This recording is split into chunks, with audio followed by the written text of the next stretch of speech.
alunos do Eu Vou Passar, tudo bem? A gente continua no módulo sobre economia keynesiana e o curto prazo. Na aula de hoje, a gente vai explicar por que é que as pessoas demandam moeda, o que é que faz as pessoas procurarem ter moeda. Na aula passada, aliás, a gente viu um pouco sobre oferta monetária, então de onde vem a oferta de moeda da economia. Na aula de hoje, a gente vai ver o outro lado da economia, é a demanda por moeda. Só para que você tenha uma noção, e vale como uma breve revisão, a gente viu as funções da moeda, o que é moeda, a gente viu de onde vem a oferta de moeda. Essa oferta de moeda se origina do Banco Central. E no finalzinho da aula, a gente observou que a oferta de moeda é uma reta vertical em relação à taxa de juros. Então, a oferta de moeda não depende dos juros da economia. O contrário vale para a demanda de moeda. A demanda de moeda vai ser, sim, sensível a variações nos juros. A gente vai entender agora por quê. Então, vamos na lousa compreender um pouquinho mais sobre demanda por moeda. Existem 3 motivos que levam você, ou aos seus pais, ou qualquer pessoa, a demandar moeda. O primeiro motivo é a demanda por moeda para transação. O que é a demanda por moeda para transação? É quando eu utilizo a moeda para comprar, para adquirir bens e serviços. Vamos ver na lousa. Toda vez que se falar em demanda por moeda para transação, eu vou estar falando de compras de bens e serviços. Então, para que eu possa comprar bens e serviços, eu precisarei necessariamente de moeda. Então, essa é a primeira razão que diz por que as pessoas compram, porque as pessoas demandam moeda. Elas demandam moeda para transação, e aí que isso nada mais é do que a compra de bens e serviços. E aí, quando se falar em demanda por moeda para transação, vem um ponto bem interessante. Vamos na lousa. Se falou em moeda para transação, vai estar se falando, vou colocar aqui embaixo, que essa demanda por moeda para transação será uma função da renda da economia. Então, quanto mais moeda eu vou precisar? Eu vou precisar de mais moeda, dado que há um aumento na minha renda. Então, por exemplo, quanto maior for o PIB da economia, maior será quanto maior for o PIB da economia, maior será a renda, maior será a demanda por moeda para transação. Então, nesse caso, a demanda por moeda para transação é positivamente relacionada com a renda da economia. Vamos na lousa. Falou-se em demanda por moeda para transação, é uma função da renda e vai ser uma função diretamente proporcional.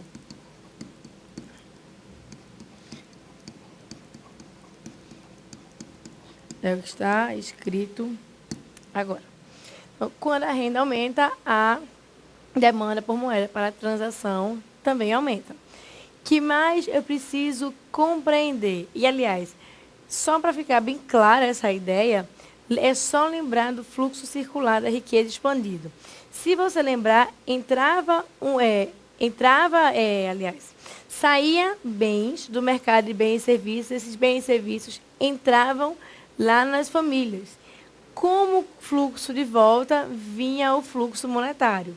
E aí, vejam, quanto mais rica for a economia, por exemplo, quanto mais estável é a economia, maior será a aquisição de bens e serviços em termos de volume. Isso não quer dizer, vale ressaltar, que a propensão marginal a consumir desses países mais ricos seja maior. Não necessariamente. Não é porque eu consumo mais que a minha propensão marginal a consumir é maior. Na verdade, aí abrindo um parêntese para ficar bem claro, países, quanto mais rico é um país, normalmente, menor será a propensão marginal a consumir. Mas o volume de recursos ou o volume de bens consumido é maior. Então, voltando. Eu tenho que, no mercado de bens e serviços, vai sair bens do mercado de bens e serviços, vai entrar bens nas famílias. Vamos na lousa para ficar bem claro. Eu tenho aqui o mercado de bens e serviços.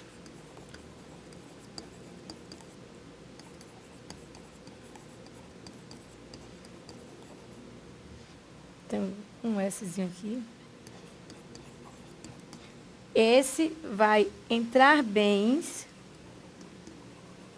para as famílias. A gente já está bem acostumado a ver isso aqui no fluxo circular da riqueza. O que é que vai acontecer? Para que eu possa adquirir esses bens, eu tenho que mandar para esse mercado moeda. E aí, quanto maior for a minha renda, maior será o volume de bens adquiridos, maior será a demanda por moeda para transação. É o que está expresso nessa figurinha aí embaixo. Então, essa é a primeira demanda por moeda que existe em uma economia. A demanda por moeda para transação.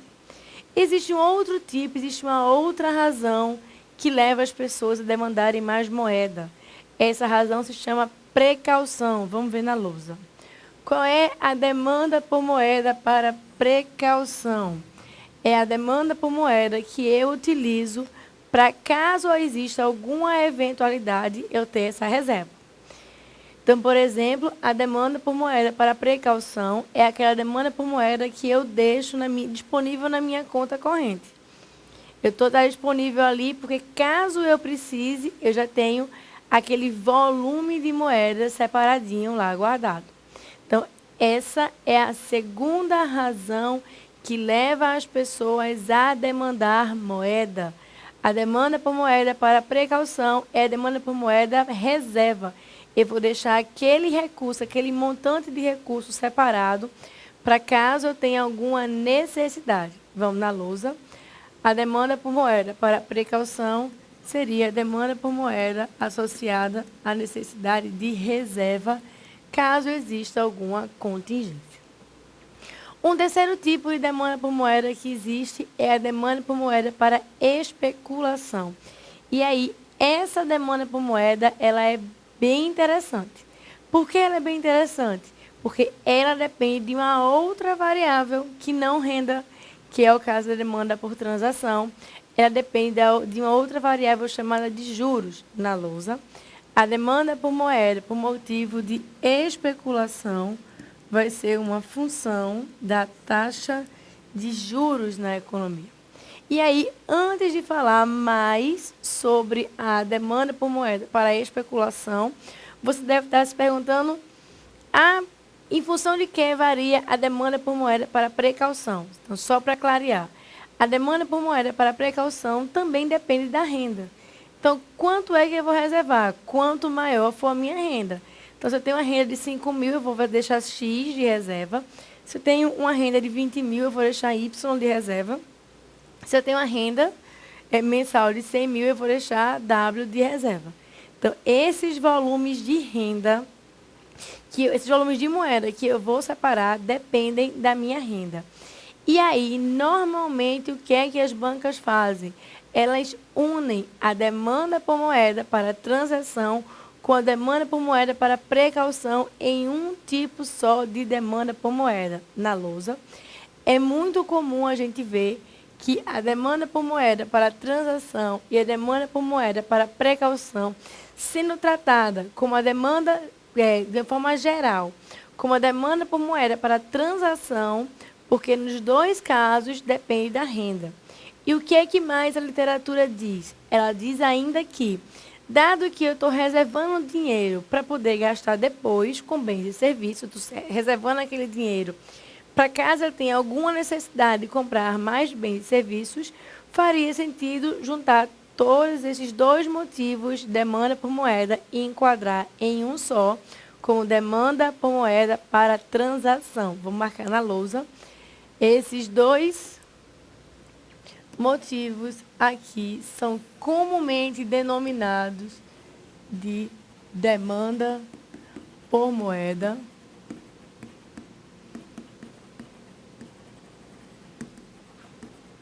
para transação. Essa é a definição. Agora ficou bem clara essa noção de transação e precaução.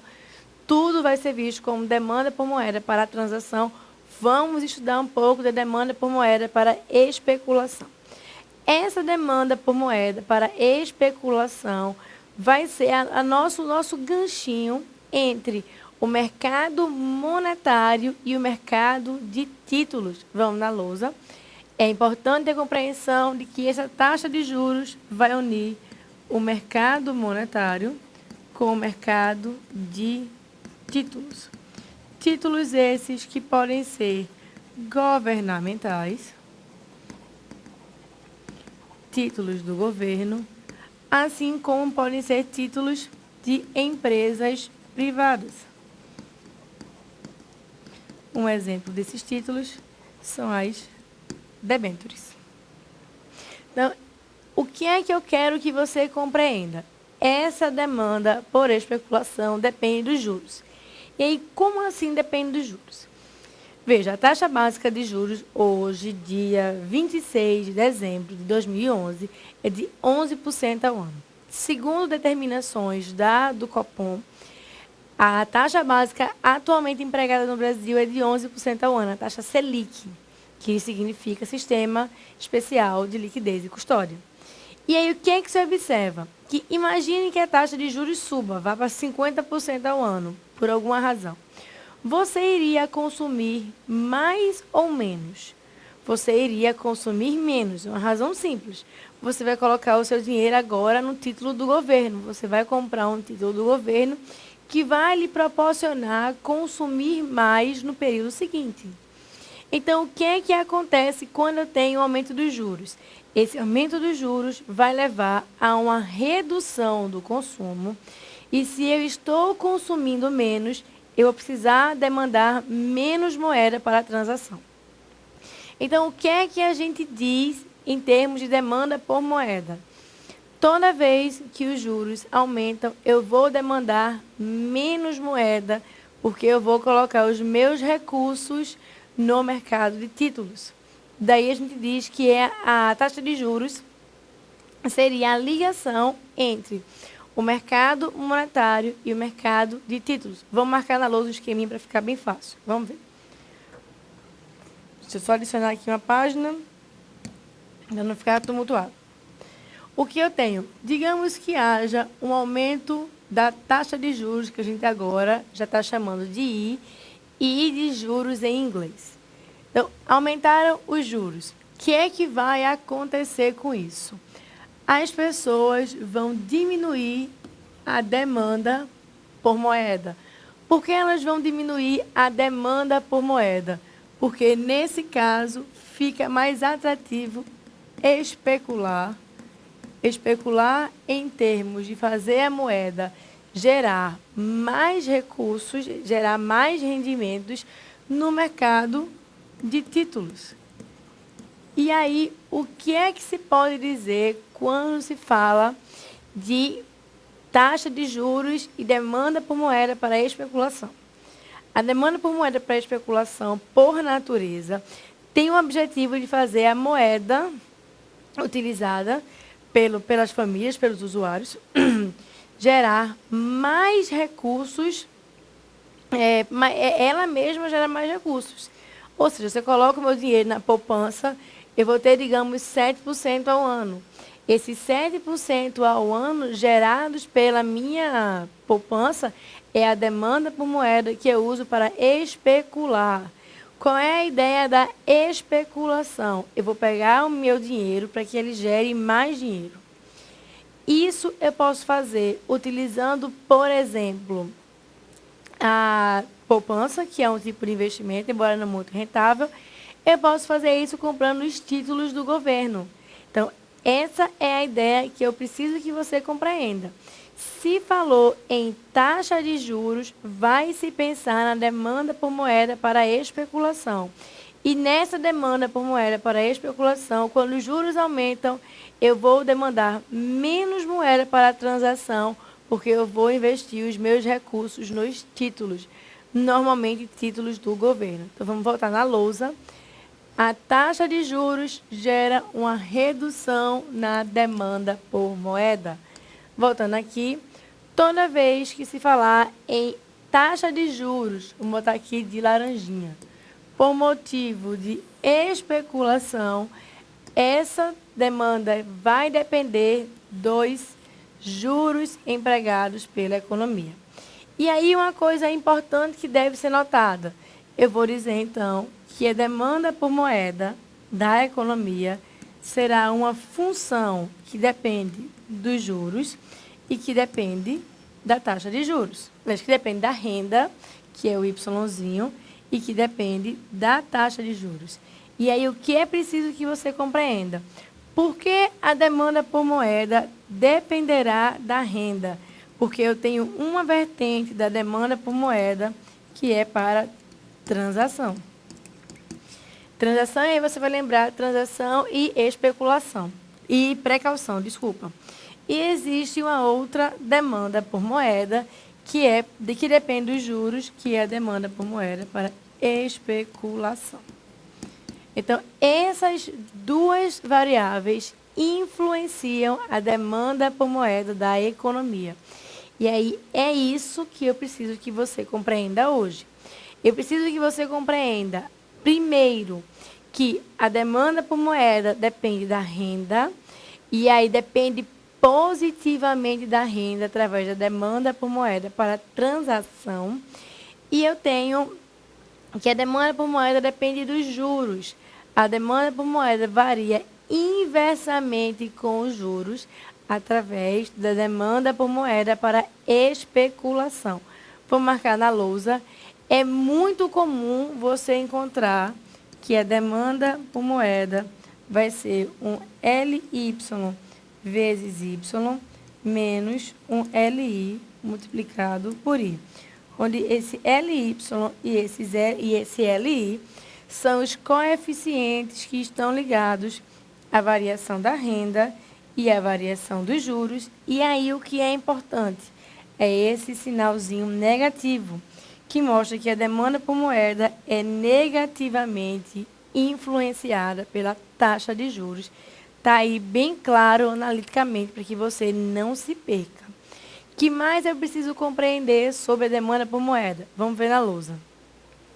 Eu preciso compreender o seguinte: a demanda por moeda surge de um trade-off, de um processo de escolha entre o custo de oportunidade de manter moeda e a liquidez que a moeda oferece.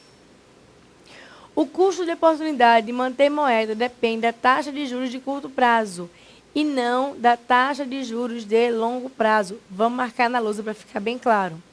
Vejam só, qual é o problema que agora a gente tem que observar no caso da demanda por moeda? Eu tenho que observar a escolha. Que escolha é essa? Eu posso manter a moeda no meu bolso e aí eu tenho uma liquidez enorme. Qual é o problema que a gente se depara? Cada vez que eu tenho muita moeda no meu bolso ou muita moeda extremamente disponível, extremamente líquida, o que ele fala aqui de a liquidez que a moeda oferece, quanto mais moeda eu tenho, menos rendimentos eu terei se eu, por exemplo, pegasse essa quantidade de moedas e investisse numa renda de, sei lá, no fundo fixo, no fundo de renda fixa. Então, essa é a escolha que a gente tem que fazer. Esse é o trade-off. Quanto mais dinheiro eu tenho no bolso, dinheiro disponível, dinheiro que vai estar na conta corrente, por exemplo, mais liquidez eu tenho para poder fazer as minhas transações. Mas, em compensação, menos rendimento eu tenho. Então, a gente está o tempo todo se posicionando se a gente vai investir mais em renda fixa e ter menos moeda, ou se a gente vai ter mais moeda e vai ter menos rendimento. Então, essa é a ideia mostrada pela demanda por moeda. A gente está o tempo todo trocando. Vou colocar mais dinheiro no bolso, vou colocar mais dinheiro na renda fixa, vou comprar mais títulos do governo. E aí, a taxa de juros que comanda esse nosso trade-off não é a taxa de juros de longo prazo. Vamos na lousa. A gente está sempre analisando a taxa de juros de curto prazo. Eu estou analisando o quanto no curto prazo esse dinheiro vai render.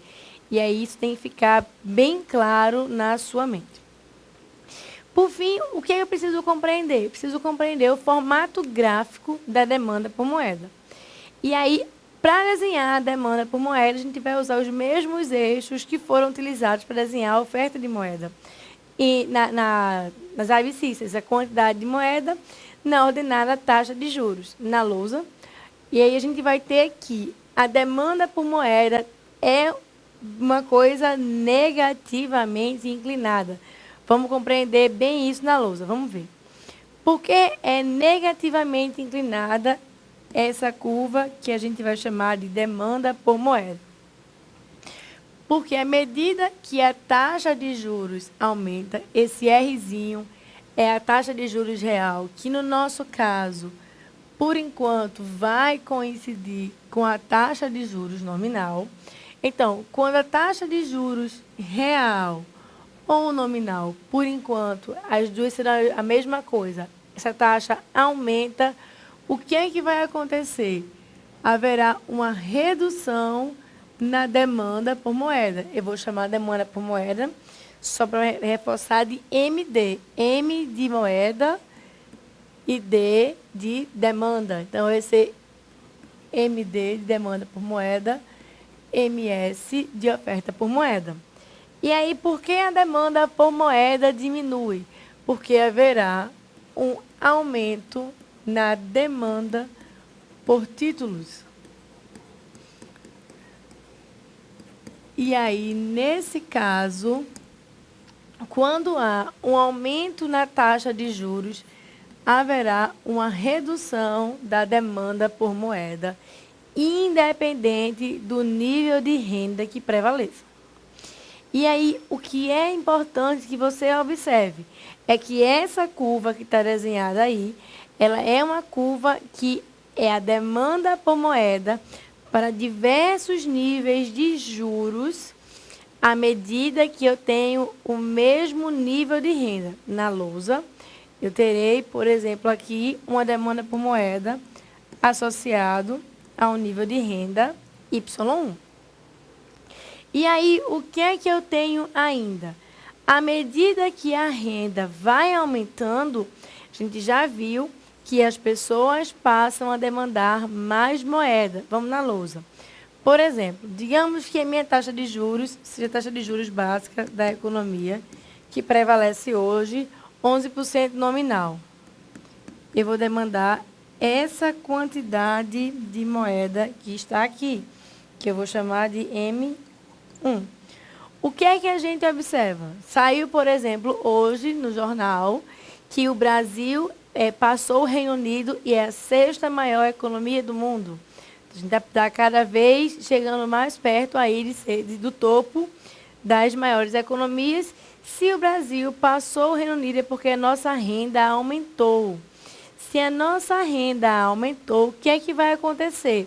Eu vou ter uma nova demanda por moeda dentro do país. Na lousa, à medida que a minha renda aumentou de Y1 e passou para Y2, onde Y2 é maior que Y1, o que é que eu vou ter nesse caso?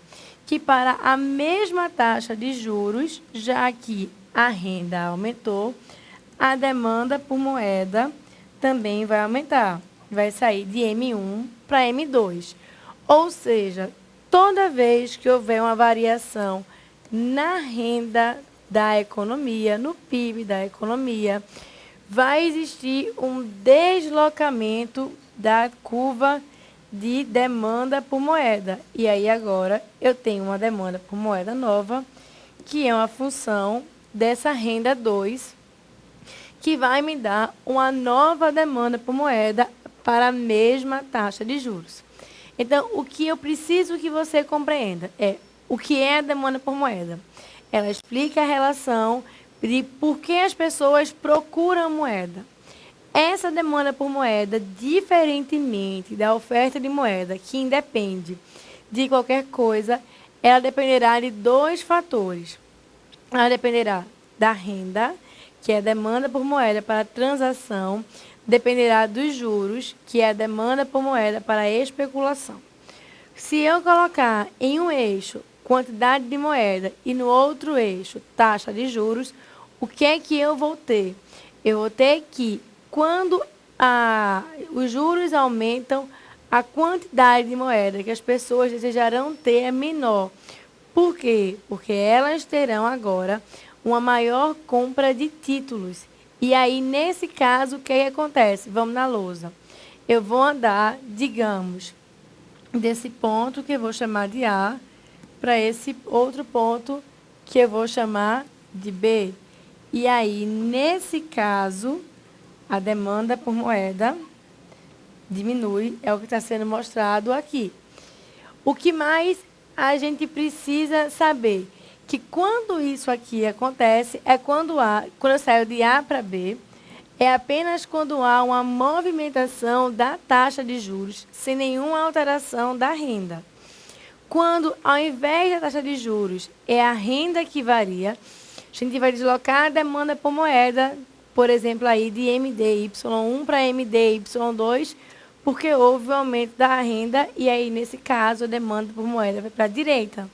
Se houvesse uma redução da renda, a demanda por moeda viria aqui para a esquerda. Então, com isso, a gente conclui todo o estudo de demanda por moeda. E aí, o que a gente já viu? A gente tem a oferta de moeda de um lado, demanda de moeda por outro, falta achar o equilíbrio no mercado monetário. E aí, esse equilíbrio no mercado monetário, a gente vai estudar na próxima aula. A gente se encontra em breve. Até lá.